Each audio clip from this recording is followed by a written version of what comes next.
शनिदेवांचा आशीर्वाद प्राप्त करण्यासाठी शनिवारी शनी जयंतीच्या दिवशी फक्त एका झाडाला स्पर्श करा. श्री स्वामी समर्थ. शनिवारी 16 मेला शनी जयंती आहे. शनी जयंती ही सूर्यपुत्र शनिदेवांची जयंती म्हणून साजरी केली जाते. पंचांगानुसार प्रत्येक वर्षी वैशाख महिन्यातील कृष्ण पक्षातील अमावस्येला शनी जयंती येत असते. शनिदेव हे सूर्यदेव व देवी छाया यांचे पुत्र आहेत. त्याचप्रमाणे यम व यमुना ही त्यांची भावंडे आहेत. शनिदेव हे न्यायदेवता आहेत. न्याय करणारे दैवत म्हणजे शनिदेव. शनिदेव हे प्रत्येकाला त्याच्या कर्मानुसार फळ देत असतात. ज्या व्यक्तीचे कर्म चांगले आहे त्या व्यक्तीवरती शनिदेवांची सदैव कृपा राहते. ज्योतिषशास्त्रानुसार नवग्रहांमध्ये भगवान शनीचे प्रमुख स्थान आहे. शनी हा सर्वात संत गतीने जाणारा ग्रह आहे. वैदिक ज्योतिषशास्त्रात शनीच्या अशुभ ग्रहामुळे त्याला पापी ग्रह असेही म्हटलेले आहे. तसेच मकर आणि कुंभ राशीचे स्वामी हे शनिदेव आहेत. असे म्हणतात की जर एखाद्या व्यक्तीवर शनीची दृष्टी पडली तर ती व्यक्ती सामान्य परिस्थितीमध्ये सुद्धा अशुभ ठरते. क्रूर ग्रह म्हणून ओळखला जाणारा शनी हा काळ्या रंगाचा असून त्याच्याकडे एकूण 9 वाहने आहेत. शनिदेव हे जरी क्रूर ग्रह म्हणून ओळखले जात असले तरी सुद्धा ते नेहमी वाईटच करतात असे अजिबात नाही. जर एखाद्या व्यक्तीला शनिदेवांचा आशीर्वाद प्राप्त झाला, एखाद्या व्यक्तीवरती जर शनिदेवांची कृपा झाली तर गरिबाचा राजासुद्धा ती व्यक्ती बनू शकते. असे हे शनिदेव आहेत. शनिदेव हे वाईट नाहीत तर ते प्रत्येकाला आपापल्या कर्मानुसार फळ जे आहे तर ते देत असतात. जो व्यक्ती वाईट कर्म करतो त्याला ते शिक्षा देतात आणि जो व्यक्ती चांगले कर्म करतो त्याला ते आशीर्वाद सुद्धा देत असतात. अशा या शनी जयंतीच्या दिवशी आपल्याला एका झाडाला स्पर्श करायचा आहे. आपल्या जीवनामध्ये बऱ्याचशा समस्या असतात. आपल्या घरामध्ये पैसा येत नाही, आपल्या घरामध्ये दारिद्र्य, गरिबी काही केल्या कमी होत नाही. आपल्याला जर पितृदोष असेल किंवा शनिदोष असेल तर आपल्याला या शनी जयंतीच्या दिवशी आवर्जून या झाडाला स्पर्श करायचा आहे. या झाडाला आपल्याला एक वस्तूसुद्धा अर्पण करायची आहे. आपण जेव्हा या झाडाला स्पर्श करतो त्यावेळेला शनिदेवांचा आशीर्वाद आपल्याला प्राप्त होतो. त्यासोबतच पितरांची सुद्धा आपल्याला कृपा मिळते आणि आपल्याला जर शनीचा त्रास असेल, शनीची साडेसाती असेल किंवा पितृदोष असेल तर तो सुद्धा नष्ट व्हायला मदत होत असते. कोणत्या झाडाला आपल्याला स्पर्श करायचा आहे तसेच कोणती वस्तू अर्पण करायची आहे याची संपूर्ण माहिती आपण आजच्या या व्हिडिओमध्ये पाहणार आहोत.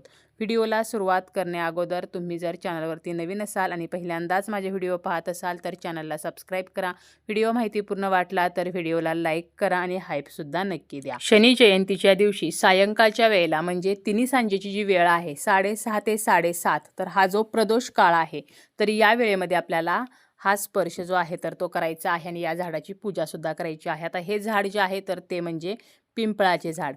पिंपळाच्या झाडामध्ये श्रीहरी विष्णू आणि माता लक्ष्मी यांचा सुद्धा वास असतो. त्याचप्रमाणे पिंपळाचं झाड जे आहे तर याची पूजा केल्यामुळे शनिदेवांचा आपल्याला आशीर्वाद प्राप्त होतो. कारण स्वतः शनिदेवांनी सांगितलेले आहे की जी व्यक्ती पिंपळाच्या झाडाची मनोभावे पूजा करेल तर त्या व्यक्तीला शनीचा कोणताही त्रास होणार नाही. त्यामुळे स्वतः शनिदेवांनी हा आशीर्वाद दिला असल्यामुळे शनी जयंतीच्या दिवशी आपल्याला पिंपळाच्या झाडाची पूजा करायची आहे आणि पिंपळाच्या झाडाला आपल्याला स्पर्शसुद्धा करायचा आहे. आणि योगायोग म्हणजे यंदा शनिवारीच शनी जयंती आलेली आहे. त्यामुळे आपण शनिवारी सुद्धा पिंपळाच्या झाडाची पूजा जी आहे तर ती करत असतो. आता ही पूजा करत असताना आपल्याला काय करायचं आहे तर एक चौमुखी दिवा घ्यायचा आहे. कणकेचा आपल्याला चौमुखी दिवा तयार करायचा आहे किंवा आपण एखादं निरंजन घेतलं, पंती घेतली तरी सुद्धा चालेल. यामध्ये आपल्याला 4 वाती घ्यायच्या आहेत आणि यामध्ये आपल्याला तिळाचं तेल घ्यायचं आहे. तिळाचं किंवा मोहरीचं तेल वापरायचं आहे. आता आपल्याकडे जर तिळाचं तेलच नसेल किंवा मोहरीचं तेलच नसेल तर मग आपण साधं जे तेल आहे तर ते घ्यायचं आहे. त्यामध्ये थोडेसे आपल्याला काळे तीळ जे आहेत तर ते टाकायचे आहेत आणि असा दिवा जो आहे तर तो सर्वप्रथम आपल्याला पिंपळाच्या झाडाखाली प्रज्वलित करायचा आहे. आपल्या घराच्या आसपास पिंपळाचं झाड असेल तर त्या ठिकाणी आपल्याला तिन्ही सांजेच्या वेळेला जायचं आहे. एक चौमुखी दिवा आपल्याला सर्वप्रथम प्रज्वलित करायचा आहे. त्या दिव्याला हळदी, कुंकू, अक्षता, फुलं अर्पण करून आपल्याला अग्निदेवतेची पूजा करायची आहे आणि यानंतर आपल्याला या पिंपळाच्या झाडाला जल अर्पण करायचं आहे. जातानाच आपल्याला एक तांब्याभर पाणीसुद्धा घेऊन जायचं आहे. हे जल जे आहे तर ते पिंपळाच्या झाडाला अर्पण करायचं आहे आणि हे पाणी अर्पण करत असताना आपल्याला शनिदेवांचं स्मरण करायचं आहे. आपल्या पितरांचं सुद्धा स्मरण करायचं आहे. म्हणजे आपल्या घरातील जे मृत पावलेले पूर्वज आहेत तर त्यांचं सुद्धा स्मरण करायचं आहे. त्यानंतर जल अर्पण करून झाल्यानंतर आपल्याला पिंपळाच्या झाडाची पूजा करायची आहे आणि पिंपळाच्या झाडाला आपल्याला आवर्जून काळे उडीद जे आहेत तर ते अर्पण करायचे आहेत किंवा काळे तीळ जे आहेत तर ते सुद्धा अर्पण करायचे आहेत. आपल्याला हे काळे उडीद किंवा काळे तीळ आपल्या उजव्या हातामध्ये घ्यायचे आहेत. पितरांचं स्मरण करायचं, शनिदेवांचं स्मरण करायचं, माता लक्ष्मी आणि श्रीहरी विष्णू यांचं स्मरण करायचं आणि आपल्या जीवनामध्ये जी समस्या आहे तर ती समस्या नष्ट व्हावी म्हणून आपल्याला प्रार्थना करायची आहे आणि आपल्याला हे काळे उडीद किंवा काळे तीळ पिंपळाच्या झाडाला अर्पण करायचे आहेत. त्यानंतर आपल्याला पिंपळाच्या झाडाला 11 प्रदक्षिणा घालायच्या आहेत.